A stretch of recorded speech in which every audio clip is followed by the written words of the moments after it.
I'm Scott Rohde, the head of Worldwide Studios America for PlayStation.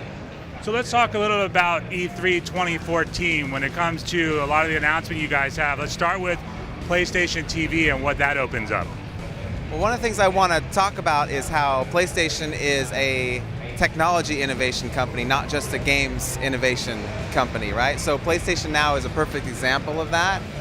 What we think that will do is open up the doors for people who are perhaps lapsed in their gaming habits. Maybe they didn't even own a PS3, but they want to get back into the swing of things. It's a perfect entry-level way to get back into games for them.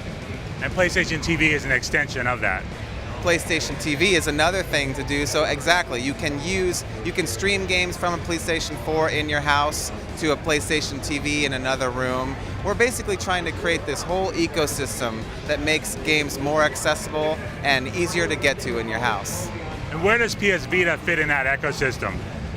PS Vita is a perfect complement to that whole system. So again, I can use remote play to stream anything from my PS4 and play it in a different room in my house. I can also have it on the go, of course.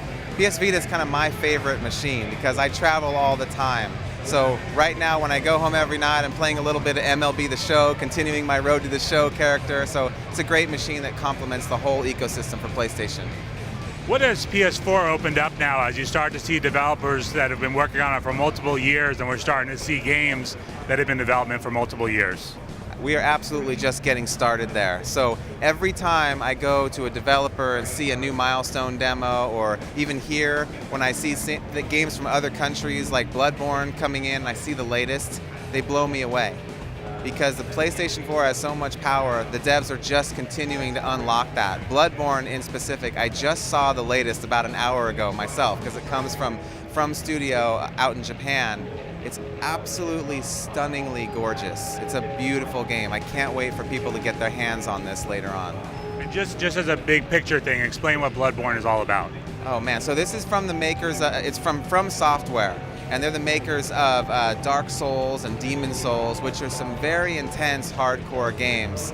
And in this game, I just want to explain it just sort of on a spiritual level. It's a very dark and gritty and wet, I guess is a good term to use for this game.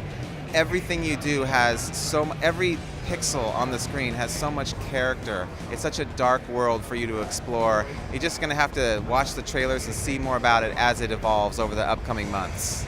Another dark world is The Order. Can you talk about that game, especially from the perspective of it's trying to introduce new gameplay elements along the way? Yeah, so one of the things I'm excited about with The Order is that we were finally able to reveal the Lycans at this show. That's one of the key enemies in the show that was sort of shrouded in a cloud of mystery, and they were revealed at the press conference. And when you see that transformation into a werewolf-like lichen creature that is basically against the everyone in the game. So there's these two orders that are protecting this Victorian era London. It's sort of a alternate history story. And what people don't understand is that these Lycans are there to attack everyone. And the Order is the only group of people who understands that they are there threatening all of this Victorian era London. And it's part of the battle, and we finally just revealed that during this show. Again, seeing the transformation from a human-like character into this creepy werewolf, unstoppable-looking creature was amazing. I think it blew everyone away. Lines are around the block here inside the booth to get a chance to play The Order.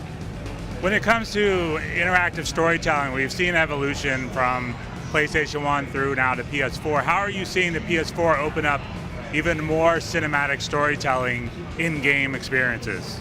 That's a great question, and it's something that I'm very proud of. If you go back to infamous Second Son and the way the character performance really came out in those games, where we talked to Sucker Punch a couple of years ago and talked about how when Delsin first understands that he has some of these different powers in the game, he has to look like he's scared. He doesn't understand what's happening to him.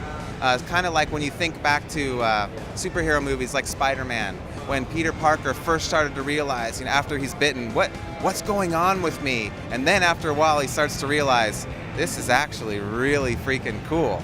that's when that's the emotion that you have to be able to tell in the facial captures and the facial performances in these games, and you're really just starting to see that on PS4. I think that developers are going to continue to uncover that, and you're going to see more and more of that in years to come.